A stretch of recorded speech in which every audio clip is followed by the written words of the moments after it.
Okay, so tell me a little bit about yourself and how you got involved in the disability community. Sure. So my name's Allison, and I became a lawyer sort of straight out of college, went to law school, and then immediately went to become a public defender. And I loved that work. And I really seemed to be drawn to the cases where disability was an aspect of the case, people who had mental health conditions or intellectual developmental disabilities. I just seemed to be drawn to that.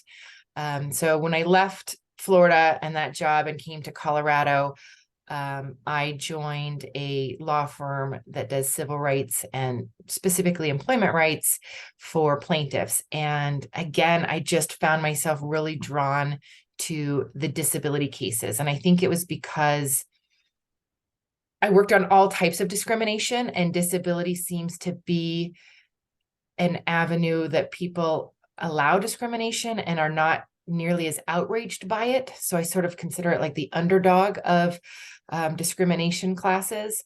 If you went to a restaurant and there was a sign outside that said only white people allowed, we would all be up in arms and call the press and file a lawsuit. And if you go to a restaurant and there's stairs in the front and somebody says, how do I get in? And what do? I use a wheelchair. And they're like, oh, are you serious? And somehow then it becomes that person's fault. So it was very strange to me, the way that it's treated by society and often by the laws. I mean, the disability laws have lagged behind all the other civil rights laws. So then after I decided to leave there to get into the nonprofit world, I decided to focus exclusively on disability. And that was back in 2007. And I've been doing that ever since. That's cool.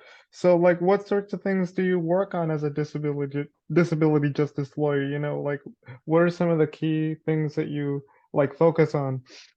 Sure. So in my disability justice lawyer career, I've done lots of different things.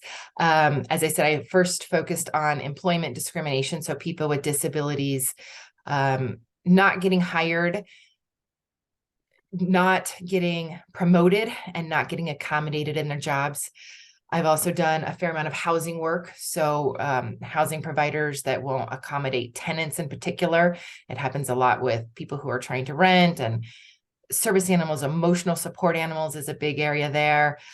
Public accommodations, just sort of like I mentioned with restaurants and not having accessibility. Um, then I spent some time specifically just looking at how disabilities are treated in the child welfare system, primarily for the parents, but also for the kiddos. And I was really shocked about that. And the vast overrepresentation of parents with disabilities in the child welfare system. In Colorado, it's at least half of the parents in the child welfare system have disabilities. And I think we should all be really worried about that. And now I'm working with the city and county of Denver. So I work to make sure that the city's programs and facilities are accessible. And I work with the community to find out what they need from the city to not only be accessible, but to feel fully included. Mm-hmm. Yeah. Any particular stakeholders that you partner with in the disability justice realm?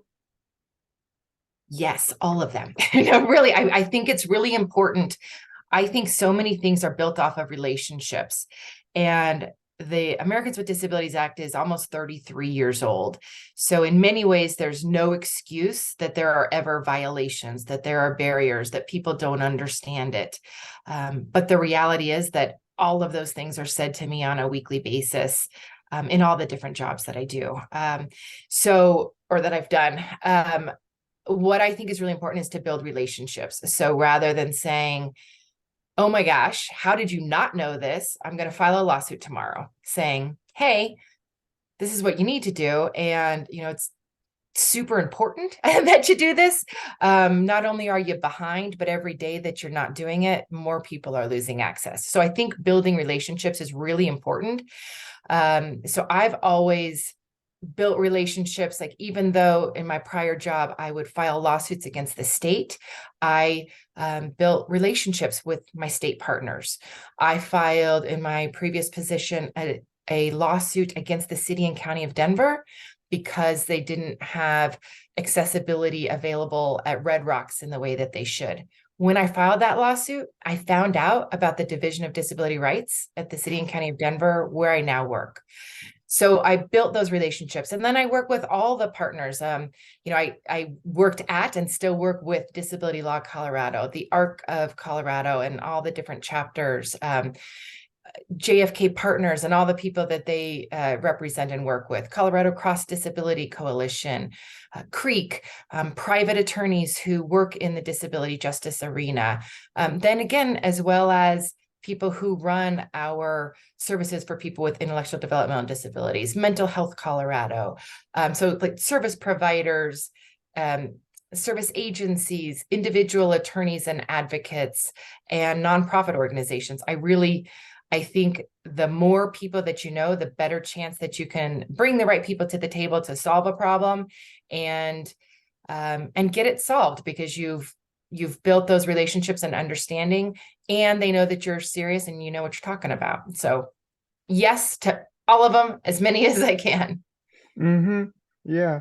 If you could just speak about sort of the impact that disability justice has on on the disability community, like what sort of impact does that have, disability justice on the disability community?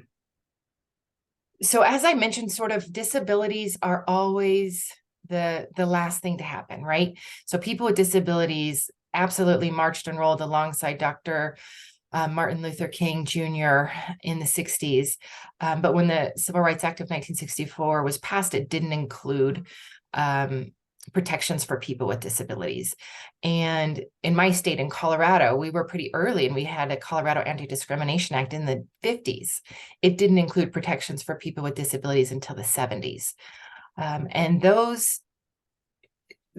the way that people with disabilities started to get included is through advocacy, right? Through protests, through lawsuits, and through advocacy. So talking to people, trying to get laws changed, filing lawsuits as needed, pushing forward the agenda of, this is great that we're recognizing discrimination and protecting people's rights based on their skin color, based on their religion, their background, their gender, but we also need to include people with disabilities. So it's a field that there's not a ton of people that work in. There's not a ton of disability justice lawyers.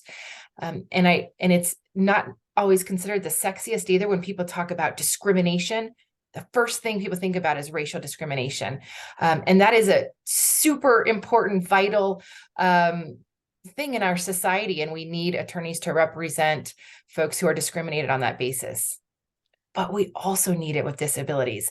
And then the thing about disabilities is it crosses all those boundaries. So we have men and women and non-binary people who have disabilities. We have people who have white skin, black skin, brown skin, who have disabilities, people who are old, young, have disabilities.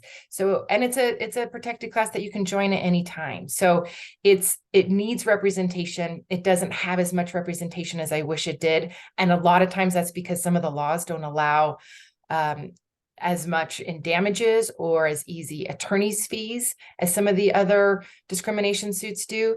So it's really important for people to take up this cause and become advocates and become lawyers in the disability justice movement, so that we can continue to promote those rights and push those rights further than they are.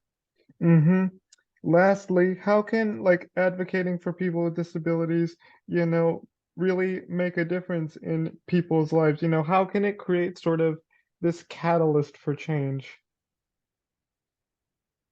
So I think advocacy and education is just huge. And when I teach classes, and we spend a good amount of time talking about what is a disability, because it's sometimes in the eye of the beholder, it's sometimes in the eye of the law. Different laws treat it differently. But every single time I do it, people in the class realize, oh my gosh, I didn't even realize I had a disability. I had cancer when I was young, but I've been in remission for 20 years. Or my sister has diabetes, but she controls it with insulin. I didn't realize she had a disability. So people don't realize how widespread it is. And when you hear this statistic of 1 in 4 adults, people just always tend to think it's other people. But I think when we talk more about it and we make those analyses, it always makes people uncomfortable when I give that analysis of, no, only white people allowed, versus having stairs, and people say, oh, well, that's different. I'm like, well, not really, because we're saying a whole group of people isn't allowed in here. And that's what happens when we make things inaccessible, either physically or programmatically. And I just think the more that we talk about it and the more that we raise that awareness, it starts to sink in with people, and people start to see why it's important. And then I think as our society is aging, and your own parents start to have disabilities, and people start to have disabilities, it just starts to sink in more. So I think awareness of the problems that exist, is a huge catalyst, and how it matters. And one of my coworkers likes to say, when somebody says, oh, well, we don't really have any people with disabilities come to our business or come to this place. Like, well, is that because it's inaccessible? Maybe, right? Mm-hmm. So when you're arguing and saying you don't need to make it accessible because nobody comes, well, they're not coming because it's not accessible. And so just Mm-hmm. helping people sort of flip the script and see it the other way. And I think there's room for flat out lawsuits because people are fed up or something very terrible happened. And then there's room for positives. And we're, starting a campaign about good access is good business.